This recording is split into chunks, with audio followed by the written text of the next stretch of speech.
Hi friends, நண்டை நல்லா கழுவி இந்த மாதிரி மஞ்சத்தூள் போட்டு ஃப்ரெஷ்ஷாக வச்சுக்கணும். வாங்க நம்ம கிரேவி எப்படி பண்ணுறதுன்னு பார்க்கலாம். நண்டு கிரேவி அதுக்கு என்னென்ன பொருள் தேவைங்கிறதையும் பார்த்துக்கலாம். ஃபஸ்ட்டு வந்து நம்ம பெரிய வெங்காயத்தை 2 அரைச்சி வச்சுக்கணும். 3 தக்காளியும் அரைச்சி வச்சுக்கணும். பட்டை, கிராம்பு, ஏலக்காய் அதை எடுத்து வச்சுக்கணும் தாளிக்கிறதுக்கு. அதுக்கப்புறம் இஞ்சி பூண்டு 2 ஸ்பூன் எடுத்து வச்சுக்கணும் 1 கிலோ நண்டுக்கு. அப்புறம் ஒரு சின்ன தக்காளியில் ஒரு 3 தக்காளி சைஸ் நறுக்கி வச்சுக்கணும். ஒரு 4 பச்சை மிளகா கீறி வச்சுக்கணும். அதுக்கப்புறம் வெங்காயம், கருவேப்பிலை நறுக்கி வச்சுக்கணும். 4 பச்சை மிளகா எடுத்துக்கணும். வாங்க வானல் வச்சு எப்படி தாளிக்கிறதுன்னு பார்க்கலாம், கிரேவி பண்ணுறதுன்னு. சட்டி காஞ்சிருச்சு, எண்ணெய் ஊற்றிக்கலாம். பட்டை, கிராம்பு போட்டு இஞ்சி பூண்டு போட்டுக்கலாம்.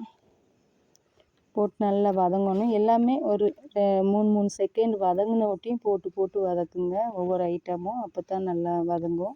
தக்காளி போட்டுக்கலாம். கருவேப்பிலை, வெங்காயம் எல்லாமே போட்டாச்சு. அடுத்து வந்து நம்ம அரைச்சி வச்சுருக்க விழுதுகளை போட்டுக்கலாம். பெரிய வெங்காயம் 3 வெங்காயம் அரைச்சி வச்சோம்ல, அதை போட்டுக்கலாம். போட்டுட்டு தக்காளி பழமும் ஊற்றிக்கலாம். இதெல்லாமே வதங்கினதுக்கப்புறம் இப்போ வதங்கிருச்சு. இப்போ நம்ம வந்து மசால் பொடி சேர்த்துக்கலாம். மஞ்சத்தூள், எல்லாம் அரைச்சி வச்சுருக்க பொடி, மல்லித்தூள் ஒவ்வொரு ஸ்பூன் சேர்த்துக்கோங்க. உரப்புக்கு தகுந்த மாதிரி சேர்த்துக்கோங்க. எங்களுக்கு உரப்பு அதிகமாக சேர்த்துக்குவோம். நீங்களும், ஏன்னா நண்டுக்கு கொஞ்சம் உரப்பாக இருந்தால் தான் சாப்பிட்றதுக்கு டேஸ்ட்டாக இருக்கும். இப்போ நண்டை வந்து நம்ம போட்டு கிளறிக்கலாம். மசால் நல்லா வெந்துருச்சு. நண்டை போட்டு நம்ம மசால் பண்ணிக்கலாம். பாருங்கள், சுவையான நண்டு கிரேவி ரெடி ஆயிடுச்சு. பிடிச்சிருந்தா லைக் பண்ணுங்கள், ஷேர் பண்ணுங்கள், சப்ஸ்கிரைப் பண்ணுங்கள்.